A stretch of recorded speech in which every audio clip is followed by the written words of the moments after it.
Layoffs are usually framed as a business cycle story. Demand slows, costs rise, companies cut staff. But the next layoff wave may be different, because this time, the driver isn't just the economy, it's capability. Artificial intelligence is changing what companies can produce with fewer people. Here's what makes this moment distinct. In past downturns, layoffs were often temporary responses to a slowdown. When growth returned, hiring returned. But AI introduces something else: structural efficiency. When a company learns it can run a function with 20% fewer employees, that isn't a temporary cost cut. That becomes the new baseline. This is why many executives aren't just cutting headcount, they're redesigning workflows. Instead of asking, how do we survive this quarter, they're asking, how do we build a leaner operating model permanently? And AI is the tool that makes that possible. The first stage of the AI layoff wave is not mass replacement, it's job compression. Teams shrink, roles consolidate. One person supported by AI tools can now do the output of 2 or 3 people in certain tasks: writing, research, basic analysis, customer support, internal reporting, even parts of coding and testing. So instead of a company replacing a whole department, they quietly stop backfilling roles. Someone leaves, no replacement. That's the silent shrink. Hiring freezes are the most important early signal, because companies can reduce headcount without announcing layoffs simply by slowing recruitment.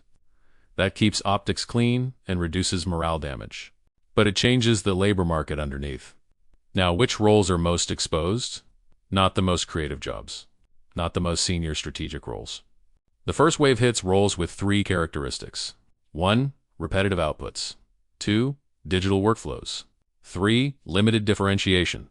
Jobs where the work product is text, numbers, or routine decisions are easier to compress. That includes entry-level analyst work, basic marketing content, customer service scripts, operations reporting, administrative coordination. A lot of these roles still require humans, but they require fewer humans than before, and that's the distinction that matters. AI doesn't have to replace a job 100% to pressure wages. It only has to reduce the number of people required. This is why the labor impact is likely to look uneven. At the top end, AI can amplify high-skill workers. A strong operator with AI tools can move faster, handle more complexity, and deliver higher output. That can increase compensation at the high end. But at the middle and entry levels, AI can reduce demand. And when demand drops, competition rises. That pushes wages down. This is how inequality can widen even when productivity increases. There's another dynamic that matters: reallocation. Not all jobs disappear. Some roles shrink while new roles expand.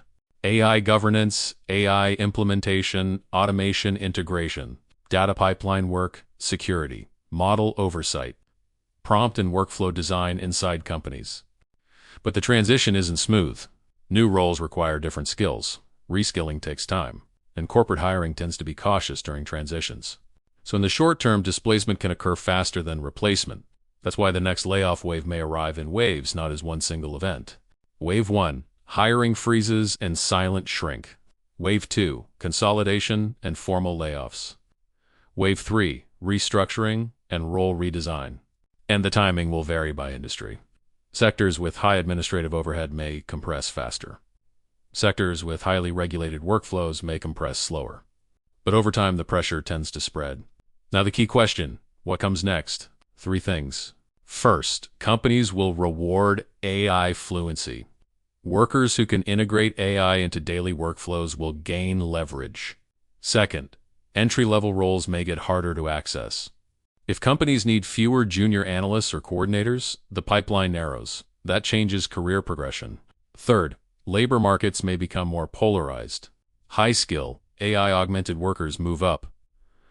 Routine cognitive roles face pressure. This doesn't mean work disappears, it means work changes. The AI layoff wave is less about robots replacing everyone, and more about companies quietly learning that they can do more with less. And once a system learns efficiency, it rarely unlearns it. The most important move in this environment is adaptation, not panic. AI is becoming a baseline capability inside companies. And the workers who treat it that way, who learn it, integrate it, and build leverage around it, will be the ones who remain valuable as the labor market reshapes.